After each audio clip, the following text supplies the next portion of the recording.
तो चलिए आज के इस सेशन में हम लोग 20 क्वेश्चंस का प्रैक्टिस करने वाले हैं, जो कि बहुत ही ज़्यादा क्या है, इम्पोर्टेंट है। ठीक है, जो आपके प्रिपरेशन को और भी ज़्यादा बूस्ट करेगा। ठीक है, तो पहले मैं लेक्चर्स अपलोड कर रहा था, फिर मैंने सोचा कि अगर स्टूडेंट्स को पढ़ाई में और भी ज़्यादा बूस्टअप होने के लिए अगर की ज़रूरत है तो वो है क्वेश्चंस की प्रैक्टिस।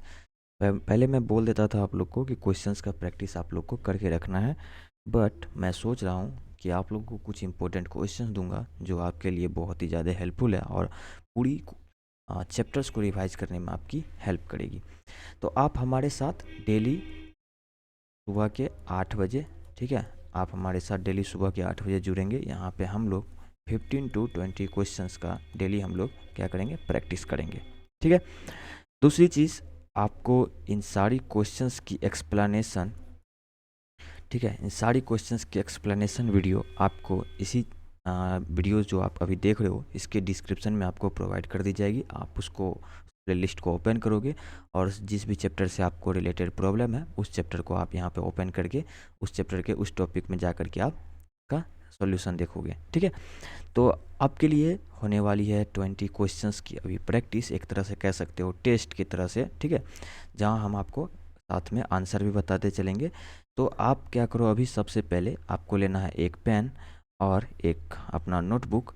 आप 1 से लेकर 20 तक उसमें मार्क्स करोगे। ठीक है, और आपका जो आंसर आता है, जैसे 1 का एक आता है, 2 का 3 आता है, 3 का 1 आता है, इसमें से जो आपका सही होगा उसके साइड में सही का सिंबल और जिसका गलत होगा उसके साइड में आपको गलत का सिंबल लगा करके आपको काउंट करना है कि आपके 20 में से कितने आपके सही हो रहे हैं। और जितने आपके सही होंगे, जैसे सपोज करो आपका 16 20 में सही हो रहा है, तो आपको कमेंट में आपको बताना है कि आपका 16 मार्क्स इस वीडियो में जो क्वेश्चंस यूज किए गए हैं उसमें आपका 16 आ रहा है। ठीक है, ये आपका ऑनेस्टफुल होना चाहिए, इसमें कोई आपका वो नहीं होना चाहिए। ऑनेस्टली आप लोग आंसर दोगे ताकि हमें भी अंदाज़ा लगते रहेगा कि आप लोग का प्रैक्टिस या तैयारी कितना अच्छे से चल रहा है। ठीक है, तो चलिए हम लोग समय का वेस्ट नहीं करेंगे, हम लोग क्वेश्चंस में आगे बढ़ते हैं। तो सबसे पहले अपना क्वेश्चंस है जिसमें आपको हर क्वेश्चंस के लिए 30 सेकंड का टाइम मिलेगा आपको आंसर करने के लिए। ठीक है, तो ये रहा आपका क्वेश्चंस और टाइम आपका स्टार्ट होता है अब। Which one of the following pairs of element involve in splitting of water? Pairs of element involved in splitting of water.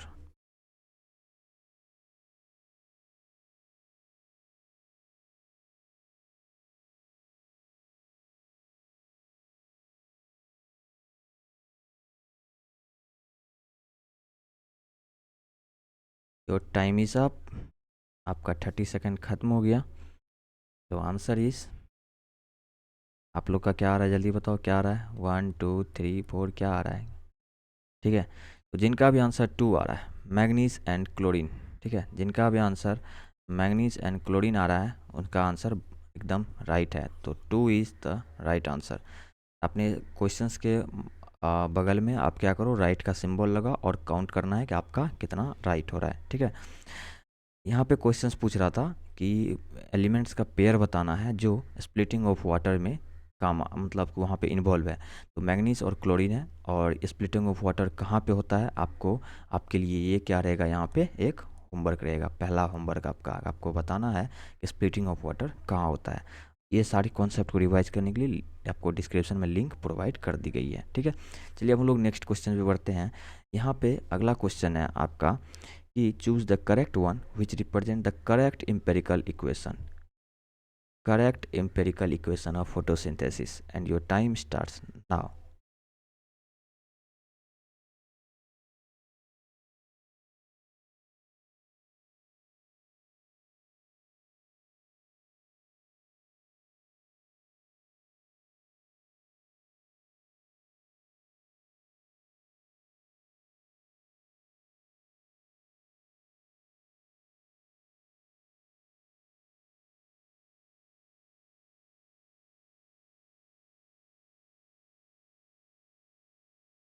Time up.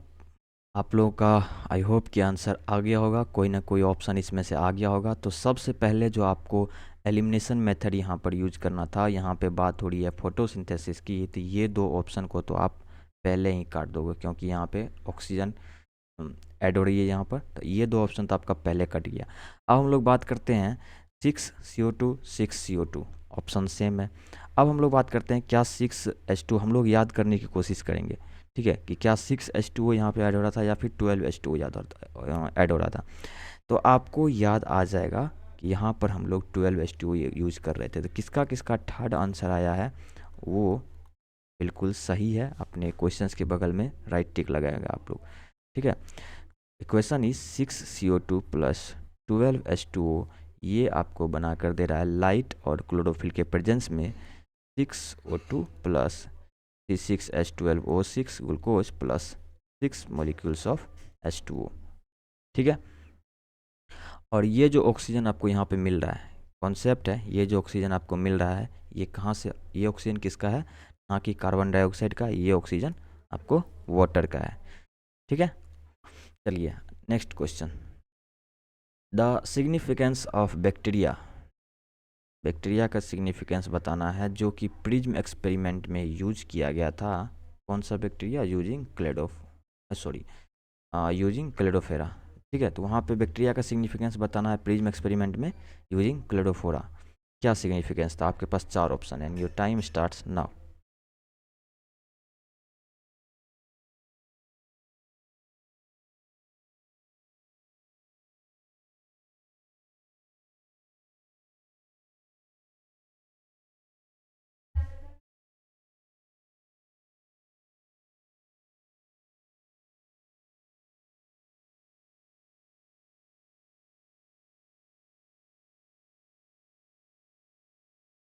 Your time is up, time up हो गया, ठीक है। तो हम लोग प्रिज्म एक्सपेरिमेंट में क्लेडोफेरा का use कर रहे थे। यहाँ पे बैक्टीरिया का सिग्निफिकेंस क्या है, तो डिटेक्ट ग्लूकोज सिंथेसिस नहीं, detect site of anaerobic respiration नहीं, वन वन तो पहले गलत हो गया, तो फोर्थ ऑप्शन पहले गलत हो गया, ठीक है। To detect the sight of O2 evolution, बिल्कुल सही जवाब। हम लोग ऑक्सीजन का इवोल्यूशन किस लोकेशन पे हो रहा है उसका हम लोग डिटेक्शन के लिए इसका यूज कर रहे थे। तो जिनका जिनका ऑप्शन नंबर 2 आ गया है बिल्कुल सही है, आप लोग आगे प्रोसीड कर सकते हो, ठीक है। चलिए अब हम लोग का नेक्स्ट क्वेश्चन है, who inferred that the O2 evolved by the green plant, ठीक है।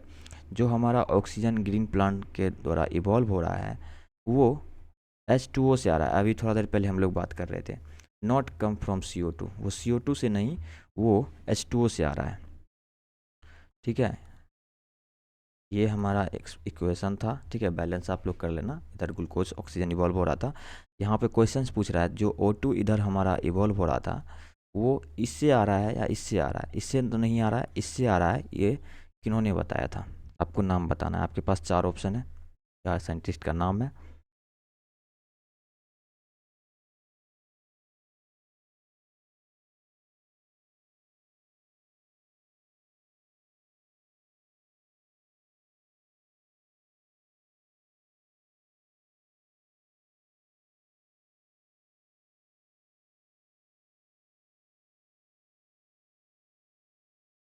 ठीक है, टाइम अप।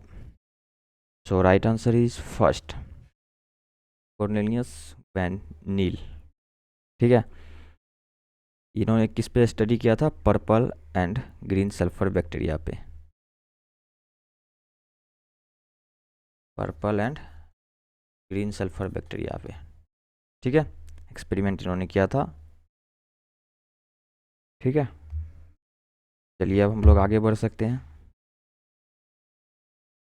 चलिए अपना नेक्स्ट क्वेश्चन है, ड्यूरिंग हाई लाइट इंटेंसिटी, कैसा इंटेंसिटी है, हाई लाइट इंटेंसिटी है, the chloroplast align themselves, chloroplast अपने आप को कैसे अलाइन कर लेता है हाई लाइट इंटेंसिटी पे, vertical position, tangential wall, central and get scattered, या फिर परपेंडिकुलर टू लाइट, अपने आप को कैसा अरेंज कर लेता है।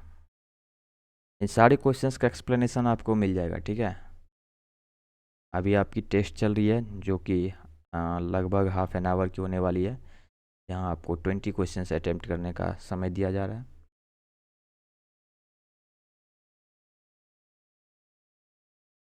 तो टाइम इज़ अप। अपने आप को किस पोजीशन में अलाइन करता है? लेटरल वॉल से अलोंग अपने आप को वर्टिकल पोजीशन में वो क्या करता है? अलाइन कर लेता है, ठीक है, ताकि कम से कम लाइट का इंटेंसिटी उस पर पड़ सके और क्लोरोप्लास्ट अपने आप को सेव कर सके। तो so first option is vertical position. किसका किसका फर्स्ट ऑप्शन आया है? टिक मार्क करके आप लोग आगे बढ़ सकते हो। एंड हम लोग अब आगे बढ़ते हैं। अपना अगला क्वेश्चन है द फर्स्ट स्टेबल प्रोडक्ट। पहला स्टेबल प्रोडक्ट बताना है CO2 फिक्सेशन का इन सोरगम। अगर आप लोग को पता होगा कि सोरगम कौन सा साइकिल चलाता है तो आप लोग को ऑब्वियसली ये चीज़ का आंसर आपको मिल जाएगा। NCERT का क्वेश्चंस आया, आप लोग वहाँ से जा कर के भी मिला सकते हो, ठीक है। बाद बाकी आपका सॉल्यूशन तो नीचे दिया हुआ है ही, फुल लेक्चर्स एक्सप्लेनेशन। आपको पहला स्टेबल प्रोडक्ट बताना है CO2 फिक्सेशन का।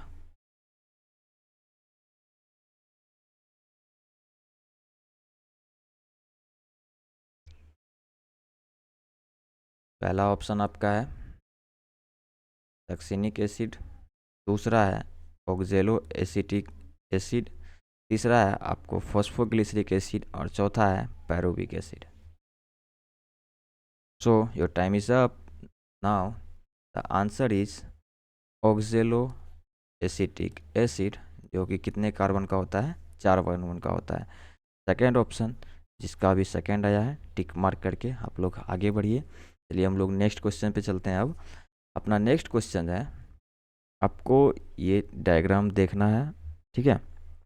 इस डायग्राम में देखने के बाद आपको बताना है कि यहाँ पर जो A मार्क किया गया है और यहाँ पर जो B मार्क किया गया है, फिर यहाँ C मार्क किया गया है, फिर यहाँ पर D मार्क किया गया है। तो which of the option shows the correct levelling of A, B and C, D? A, B और C, D के जगह पे करेक्ट लेवलिंग इसका नाम क्या होगा, आपको वो शो करना है यहाँ पे, ठीक है। तो चलिए आप लोग का टाइम स्टार्ट होता है अब।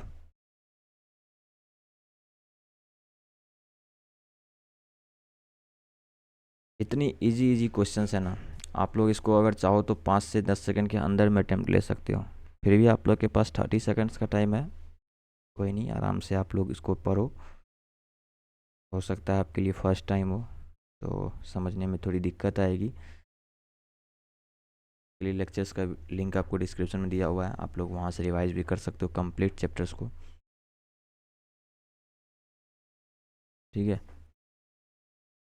तो चलो, सो योर टाइम इज़ अप। तो इसका आंसर हम लोग मिलाना स्टार्ट करते हैं। तो ये देखो यहाँ पर आपको ऑक्सीडेटिव फॉस्फोराइलेशन के जब आप यहाँ पे देखोगे तो आप देखो यहाँ पे बाहर की साइड कौन सा होता है? F1। तो अंदर की साइड ऑब्वियसली क्या होगा? F0। तो ए में फर्स्ट ऑप्शन में ए में F1 दिया हुआ है, तो पहला ऑप्शन तो हो गया गलत और थर्ड ऑप्शन भी हो गया गलत, क्योंकि यहाँ भी ए के जगह पे F1 दिया हुआ है, जबकि F1 अपन ऑलरेडी बाहर होता है, अंदर की ओर, अंदर की साइड जो होता है वो F0 होता है, ठीक है। हम लोग बी की ओर चलते हैं। बी को हम लोग क्या नाम दे सकते हैं, ठीक है। अब आप लोग बताओ, एक चीज़ यहाँ से हम लोग अंदाज़ा लगा सकते हैं, साइटोक्रोम बी एंड एफ के पास जो ये अपना ट्रांसफर हो रहा है, यहाँ पे डी का ऑप्शन जो यहाँ पे टिक किया हुआ है, ये किसको ज़्यादा प्रीफर कर रहा है? फोटो सिस्टम 2 को या फिर फोटो सिस्टम 1 को? किसको ज़्यादा प्रीफर कर रहे हैं? ऑब्वियसली ये ज़्यादा प्रीफर कर रहा है फोटो सिस्टम 1 को, ठीक है, क्योंकि यहाँ इसके बाद फोटो सिस्टम 1 का यहाँ से प्रोसेस अपना हम लोग देखते हैं, ठीक है। यहाँ पे क्या हो रहा है? केमी ऑस्मोसिस हो रहा है। तो आप लोग को ये डायग्राम आपको ऑलरेडी पहले से पता होगा, तो हम लोग यहाँ से भी अंदाज़ा लगता है अगर डी के पास फोटो सिस्टम 1 है तो ऑब्वियसली आपका 2 भी गलत हो जाएगा। तो एलिमिनेशन मेथड से भी हम लोग मार सकते हैं, 4th नंबर इसका राइट आंसर होगा। जिनका भी 4 आया है बिल्कुल सही है, ठीक है। हम लोग बी भी मैच कर लेते हैं। बी यहाँ पर थैलेकॉइड मेम्ब्रेन दिखाया गया है, बिल्कुल सही है, ठीक है। और सी अपना यहाँ पे फोटो सिस्टम 2 दिखाया गया है, ठीक है। ये और ये अपना फोटो सिस्टम 1 है। तो हम लोग प्रोसेस में भी कुछ इस तरह से ही पढ़े हैं, फोटो सिस्टम 1 के बाद +2 क्विनोन, फिर फ्यूओफाइटिन के बाद +2 क्विनोन, +2 क्विनोन साइटोक्रोम B6 है। ऐसे करते करते ये प्रोसेस अपना इसके पास आ जाता है, अंतिम में फोटो सिस्टम 1 के पास आ जाता है, ठीक है। जिनका भी 4th नंबर ऑप्शन आया है बिल्कुल सही है, आप लोग अब आगे प्रोसीड कर सकते हो। चलिए हम लोग का नेक्स्ट क्वेश्चन है, the light saturation occurs at dash of the full light of full sunlight. Sunlight का फुल इंटेंसिटी होने के बाद लाइट अपने आप को कितना % पे सेचुरेट कर लेता है। बहुत ही इजी सवाल है, आप लोगों के लिए ये चीज़ बता दिया गया पहले भी, ठीक है। और यहाँ पर आपको हम थोड़ा सा हिंट्स भी दिए थे, हिंट्स क्या दिए थे वो भी आपको हम बता देंगे। आपका टाइम स्टार्ट होता है अब, पहले आप इसका आंसर करो, फिर हम आपको हिंट्स भी बताएंगे कि यहाँ पर हम लोग हिंट्स क्या देखे थे, ठीक है।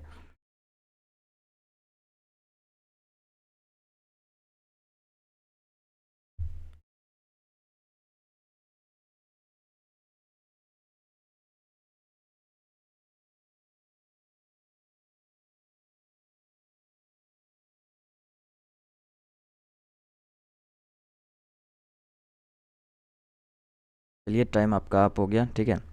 आप लोगों के लिए हम लोग एक चीज़ यहाँ पर बताए थे कि लाइट जो होता है ना वो रेयरली ही क्या होता है, लिमिटिंग फैक्टर होता है।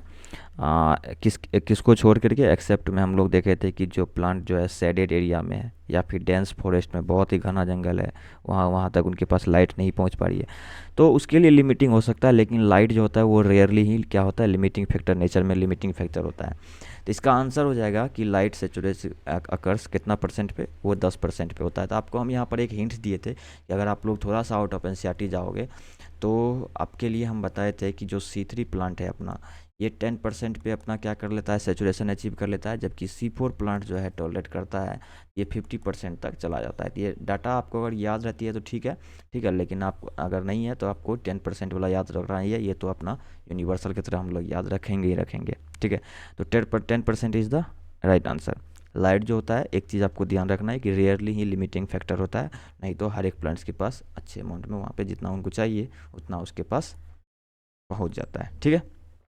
चलिए अब हम लोग आगे बढ़ते हैं। तो नेक्स्ट इसका आंसर क्या हो गया, इसका आंसर हो गया 4th नंबर 10%, जिनका है बिल्कुल सही है, ठीक है। चलिए अब हम लोग आगे बढ़ते हैं, 124 का हम लोग क्वेश्चंस देखते हैं, जहाँ की हम लोग के क्वेश्चंस में बताया गया है कि स्टेटमेंट को पढ़ना है और बताना है कि सही है या फिर गलत है। तो your time starts now. Carboxylation is the most crucial steps of the Calvin cycle. और दूसरा स्टेटमेंट है, 2 molecules of phosphoenol pyruvate is formed in carboxylation.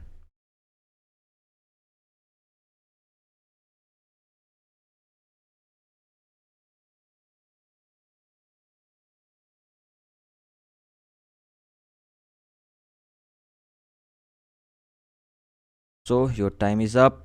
आप लोग का आंसर क्या आया, 1 2 3 4, आप लोग का क्या आंसर आया, पहले आप लोग अपना आंसर बता दो, ठीक है। फिर हम लोग देखते हैं कि कार्बोक्सिलेशन जो है most crucial step Calvin cycle में है। ये चीज़ हम लोग लेक्चर्स के टाइम पर भी देखे थे कि सही बात है, कार्बोक्सिलेशन जो है रियल में क्या है, मोस्ट बहुत ही ज़्यादा क्रूशियल स्टेप है ये। तो पहला ऑप्शन इज़ ट्रू। सो यहाँ पे हम लोग ऑप्शन बाद में चेक कर लेंगे, तो पहला ऑप्शन ट्रू है। दूसरा ऑप्शन है, 2 मॉलिक्यूल्स ऑफ 3 फॉस्फोइनोल पायरुवेट का फॉर्म हो रहा है कार्बोक्सिलेशन में, जो कि बिल्कुल ही गलत है। क्या फॉर्म होता है, 3 PGA, ठीक है। अगर आप लोग को याद हो लेक्चर्स, अगर आप लोग को रिवाइज किया हुआ है, तो 2 मॉलिक्यूल्स ऑफ 3 PGA फॉर्म होता है कहाँ पर, कार्बोक्सिलेशन में। तो पहला ऑप्शन इज़ ट्रू, दूसरा इज़ फॉल्स, ऐसा ऑप्शन हम लोग खोजते हैं, ठीक है। फर्स्ट इज़ इनकरेक्ट, नहीं, first is correct, first is correct, दूसरा इज़ इनकरेक्ट। तो अपना यहाँ पे क्या आंसर हो जाएगा, 4 नंबर इज़ राइट आंसर। जिनका जिनका 4 आया है बहुत सही, आप लोग की तैयारी काफ़ी अच्छे लेवल पे चल रही है, बहुत बढ़िया।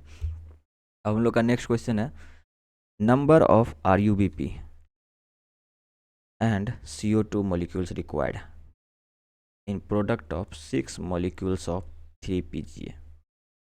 आप लोग को कैलकुलेट करना है कि 6 मॉलिक्यूल्स ऑफ 3 PGA का अगर बनना है ठीक है, तो कितना नंबर्स ऑफ RUBP और कितना नंबर ऑफ COT यहाँ पे, सॉरी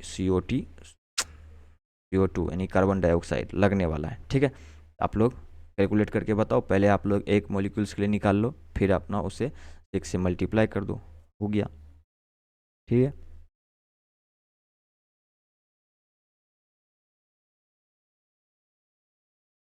टाइम आपका स्टार्ट है। ठीक है, जैसे ही ख़त्म होती है मैं आपको इन्फॉर्म कर दूंगा।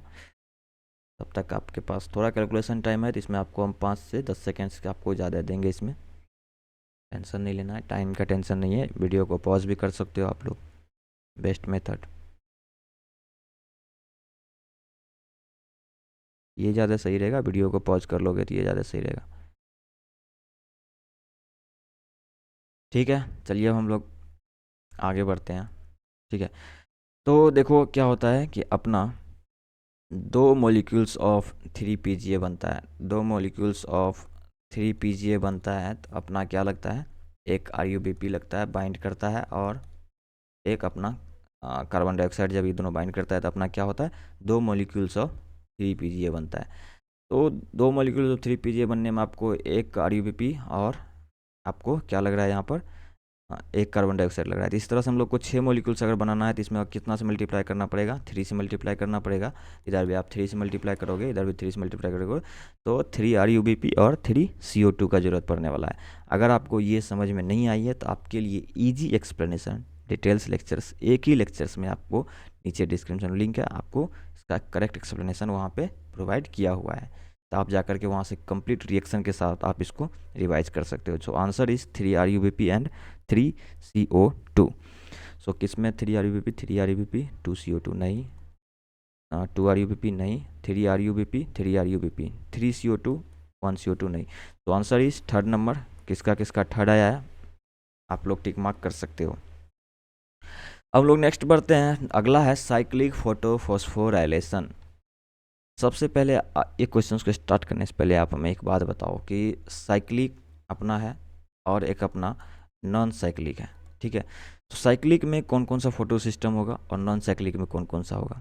बिल्कुल सही जवाब, साइक्लिक में आपको फोटो सिस्टम सिर्फ 1 होता है और यहाँ पे दोनों फोटो सिस्टम आपको प्रेजेंट रहता है। ठीक है, अब चलिए हम लोग क्वेश्चंस, ये हमारा ये नहीं है, हम लोग देखते हैं क्वेश्चंस क्या है। Cyclic photophosphorylation occurs only when lights of wavelengths are available for excitation.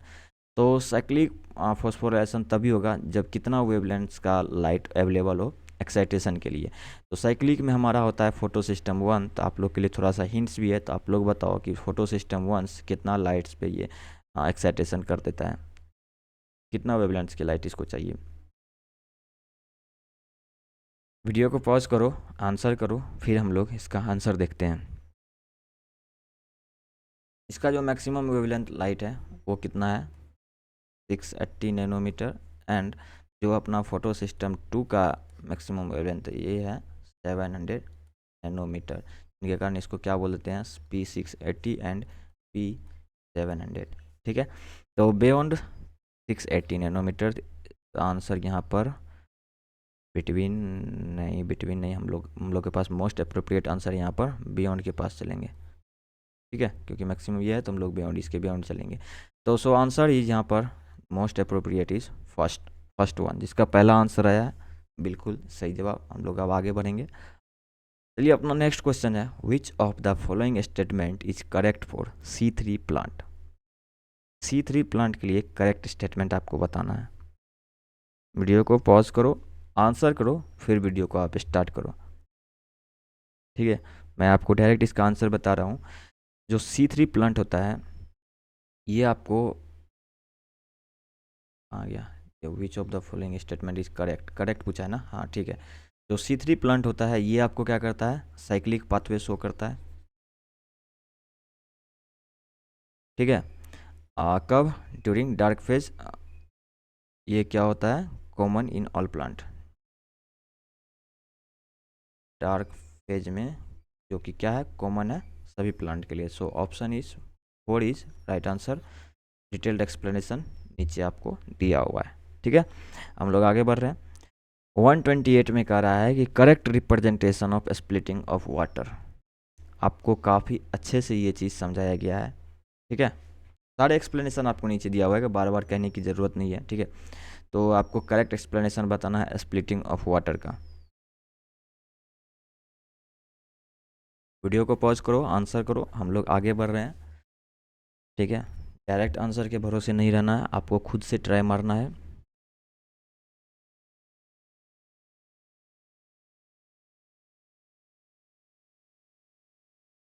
सबसे पहले हमारा यहाँ पे कंप्लीट ऑक्सीजन यहाँ पे अगर इवॉल्व हो रहा है, ठीक है, तो यहाँ पे हम लोग को 2 मोलिक्यूल्स ऑफ H2O लगेगा ही लगेगा। तो यहाँ पे 1 है, यहाँ पे 4 है, ये दोनों तो पहले ही गलत हो गया।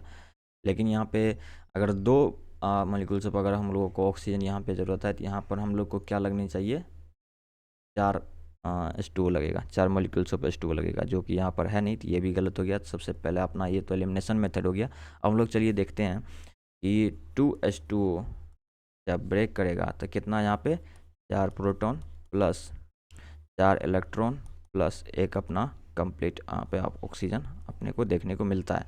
तो फर्स्ट ऑप्शन इज करेक्ट। तो पहला किसका किसका आंसर आ गया है, बिल्कुल सही जवाब। आप लोग आगे प्रोसीड कर सकते हो। चलिए अब हम लोग देखते हैं नेक्स्ट क्वेश्चन है, isotope which is use to study the process of photosynthesis is. कौन सा आइसोटोप्स यूज किया गया था और कौन साइंटिस्ट इनका यूज किया था, आपको ये भी बताना है। आपके लिए HW है, कौन है वो साइंटिस्ट जो यूज किया था इस आइसोटोप्स को, और कौन सा आइसोटोप्स है वो तो अपना यहाँ क्वेश्चंस में है ही, ठीक है, आपको कमेंट में बताना है।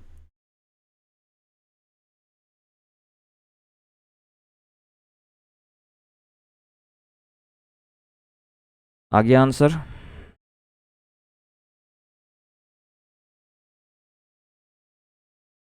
सही आंसर C14 आइसोटोप्स का यूज़ किया गया था, ठीक है, किसमें, एल्गल फोटोसिंथेसिस देने में, ठीक है। साइंटिस्ट का नाम आपको नीचे मेंशन कर देना है, ठीक है। चलिए अब अपना नेक्स्ट क्वेश्चन है, the electrons from excited chlorophyll, ठीक है, electrons from excited chlorophyll molecules of photosystem 2 accepted first by, सबसे पहले उसको कौन एक्सेप्ट करता है।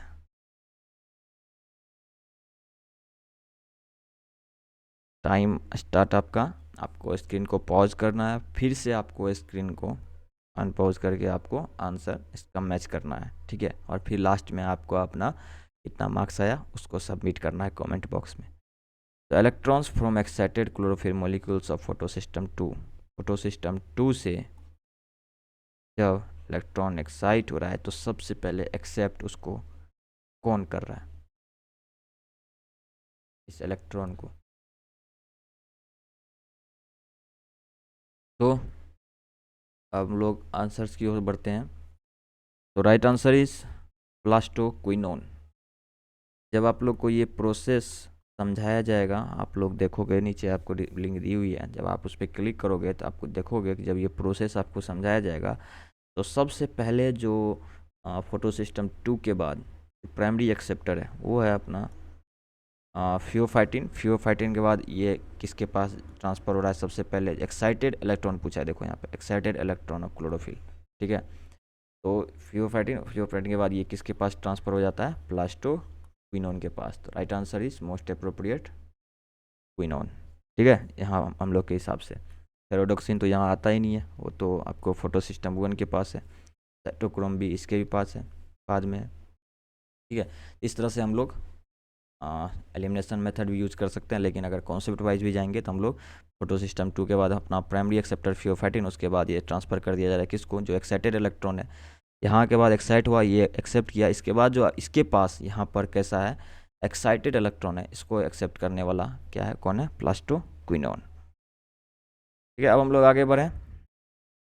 चलिए नेक्स्ट क्वेश्चन आपके लिए, इन जेड स्कीम आपको बताना है, जेड स्कीम में both photo systems are connected, दोनों फोटो सिस्टम कनेक्टेड रहता है बाय, आपके पास ऑप्शन है ATS, LHC, और यहाँ पे cyclic phosphorylation, non cyclic phosphorylation Z scheme में किसके द्वारा कनेक्टेड रहता है?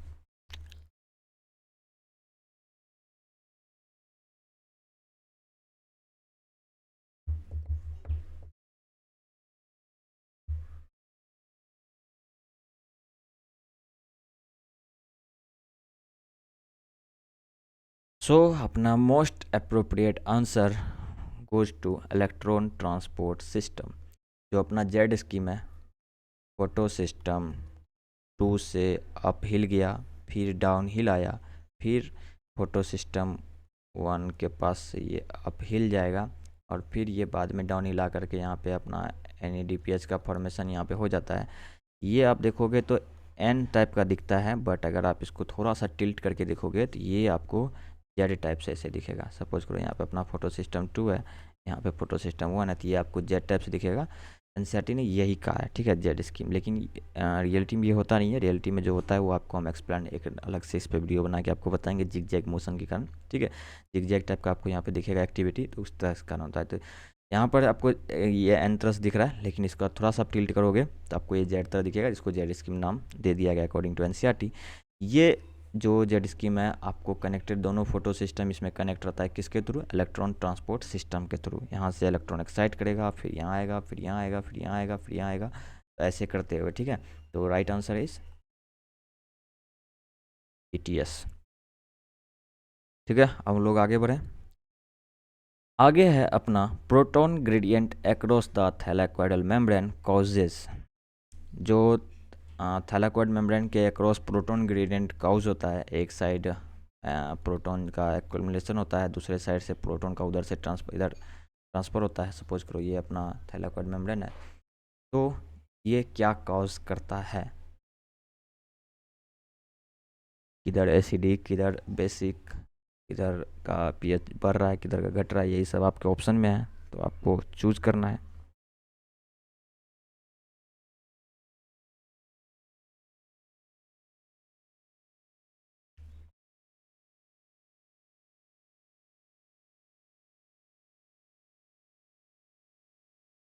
ठीक है, चलिए हम लोग अब इसका एक्सप्लेनेशन भी देख लेते हैं। आप लोग का अटैम्प्ट करने का टाइम अब यहाँ से होता है ख़त्म। तो प्रोटॉन ग्रेडियंट काउज होगा तो एक तरफ तो एक्यूमुलेशन होगा, दूसरी तरफ से क्या होगा कि ट्रांसफ़र होगा, ठीक है। तो एक साइड घटेगा। तो एस्ट्रोमा साइड क्या होता है, यहाँ पे आप लोग लिख लो, ऐसे बताया गया आप लोग को, ठीक है। एस्ट्रोमा साइड क्या होता है? प्रोटॉन का डिक्रीज होता है, ठीक है। एस्ट्रोमा साइड प्रोटॉन डिक्रीज होता है। वही आप बात करोगे ल्यूमन साइड, ठीक है। इस साइड क्या होता है? प्रोटॉन का एक्यूमुलेशन होता है, तो इंक्रीज इन प्रोटॉन, इधर प्रोटॉन बढ़ते जाएगा। एस्ट्रोमा साइड से ल्यूमन के साइड आता है, तो ल्यूमन के साइड क्या होगा? प्रोटॉन बढ़ते जाएगा। तो प्रोटॉन बढ़ते जाएगा, यहाँ पर क्या होगा? प्रोटॉन जब बढ़ेगा तो पीएच एक तो एसिडिक होता जाएगा, प्रोटॉन का बढ़ना मतलब एसिडिक होना, और दूसरा पीएच का डिक्रीज होते जाना। जितना ज़्यादा वो एसिडिक होते जाएगा, पीएच उतना ज़्यादा डिक्रीज होते जाएगा। तो दोनों चीज़ हो रहा है। एस्ट्रोमा में क्या हो रहा है? प्रोटॉन का घट रहा है, तो यहाँ पे पीएच भी क्या होगा? बढ़ेगा। प्रोटॉन घट रहा है तो पीएच बढ़ेगा, और बेसिक मीडियम भी यहाँ पे बढ़ते जाएगा, ठीक है। चलिए हम लोग ऑप्शन के हिसाब से देखते हैं। एसिडिक पीएच इन ल्यूमेन सही बात है, क्योंकि पीएच अब ल्यूमेन कैसा होते जा रहा है? एसिडिक होता जा रहा है। क्यों? क्योंकि प्रोटॉन का यहाँ पे प्रोटॉन का नंबर बढ़ता जा रहा है। अब हम लोग बात करते हैं एसिडिक पीएच इन एस्ट्रोमा, नहीं, क्योंकि यहाँ पर कैसा होता जा रहा है? बेसिक होता जा रहा है, तो ये गलत। डिक्रीज पीएच इन ल्यूमन सही बात है, पीएच का डिक्रीजमेंट होगा तो क्या होता है? एसिडिक नेचर और ज़्यादा इंक्रीज होते जाता है, तो ये भी सही है। तो यहाँ फोर्थ ऑप्शन है 1 और 3, तो 1 और 3 दोनों सही है। तो हम लोग के लिए जो राइट ऑप्शन होगा वो कौन सा होगा? 4, ठीक है। दोनों ऑप्शन अपना मैच कर रहा है, तो 132 का हो जाएगा यहाँ पे 4। अब चलिए हम लोग 133 की ओर बढ़ते हैं। यहाँ पर ये क्वेश्चंस आपको देखने में सिर्फ बहुत ही बड़ा लग रहा होगा, लेकिन है बहुत ही आसान जब हम लोग इसको पढ़ेंगे। तो with reference to the factors affecting the rate of photosynthesis, आप लोग को एक स्पेशल वीडियो इस पर बता दिया गया है, फैक्टर्स अफेक्टिंग फोटोसिंथेसिस, ठीक है। विच of the following statement is not correct, इसमें से कौन स्टेटमेंट है जो करेक्ट नहीं है? तो हम लोग को एक एक स्टेटमेंट पढ़ना पड़ेगा। चलिए आप लोग वीडियो को पॉज कीजिए और एक लाइन से पढ़ना स्टार्ट कीजिए।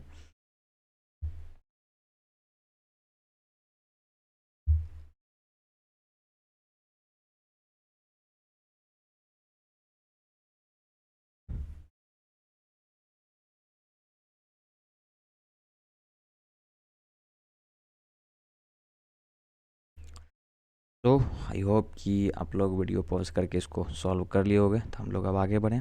चलिए, पहला अपना ऑप्शन है light saturation for carbon dioxide fixation occurs at 10% of full light. अभी हम लोग यही क्वेश्चंस किए हैं, तो इसका मतलब है ये ट्रू है।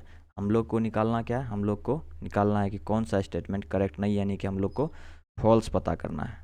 ठीक है, कौन सा स्टेटमेंट फॉल्स है, तो ये तो ट्रू है। Increasing atmosphere carbon dioxide concentration is up to 0.05% can enhance carbon dioxide fixation rate, ये भी सही है। अब जब कार्बन डाइऑक्साइड कंसनट्रेशन वाला फैक्टर्स में जाओगे तो वहाँ पे आपको इसको भी समझा दिया गया, तो ये भी ट्रू है। C3 plants respond to higher temperatures, पकड़ा गया चोर यहाँ पर। C3 plants respond higher temperature, गलत जवाब। क्यों? क्योंकि C4 प्लांट के पास हाई टेम्परेचर टॉलरेट करने का कैपेसिटी है, तो C4 plant high temperature tolerate करेगा, जबकि C3 प्लांट के पास low minimum temperature, lower temperature optimum इसके लिए काफ़ी है। ठीक है, तो C4 प्लांट हाई नहीं, C4 plant have much lower, गलत। C4 plant have high temperature responding and C3 plant response to lower temperature. ठीक है, C3 प्लांट्स लोअर टेम्परेचर। ठीक है, तो ये हो गया अपना एक, यहाँ पे पकड़ा गया। थर्ड ऑप्शन इज गलत। Tomato is green house crop which can be grown in carbon dioxide in rich atmosphere for higher yield, सही बात है। आपको कार्बन डाइऑक्साइड कंसनट्रेशन वाला फैक्टर्स में आपको ये भी मिल जाएगा, ये भी ट्रू है। तो सर ऑप्शन ऑप्शन हमको फॉल्स खोजना था, वो कौन सा ऑप्शन है? Third option is right answer. हम लोग आगे बढ़ें। ठीक है, Calvin cycle takes place in, Calvin cycle takes place in, जो C3 साइकिल है तो हम लोग बोल रहे हैं केल्विन साइकिल, ये कौन कौन से प्लांट में होता है ये भी आपको अच्छे से समझाया गया है, और कैसे होता है ये भी समझाया गया है। आपको करना क्या है पता है कि डिस्क्रिप्शन में लिंक है, आपको वहाँ से जा करके इसको एक बार रिवाइज कर लेना है। ठीक है, तो चलो आप लोग आंसर बताओ, क्या होगा इसका आंसर?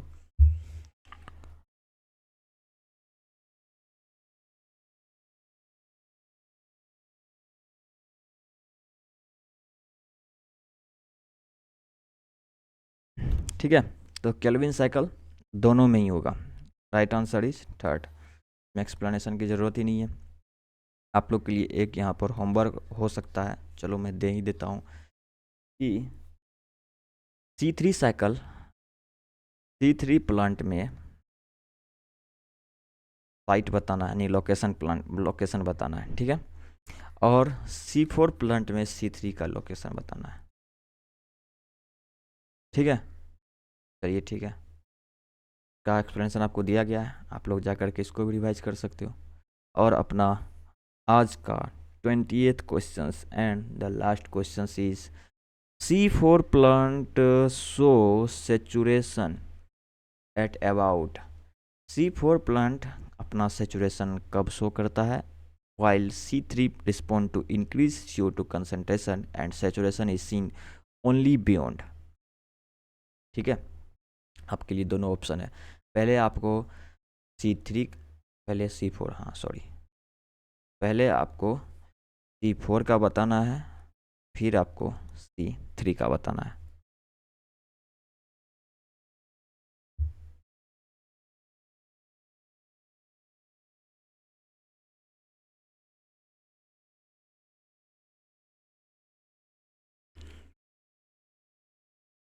हो गया आप लोग का अटेम्प्ट, चलिए अब हम लोग स्टार्ट करते हैं। तो C4 प्लांट जो अपना सेचुरेशन शो करता है, वो शो करता है ये कब? ये शो करता है आपको, तो C4 प्लांट जो अपना सेचुरेशन शो करता है, ये शो करता है 360, एक सेकेंड, 360 माइक्रोलीटर पर लीटर पे।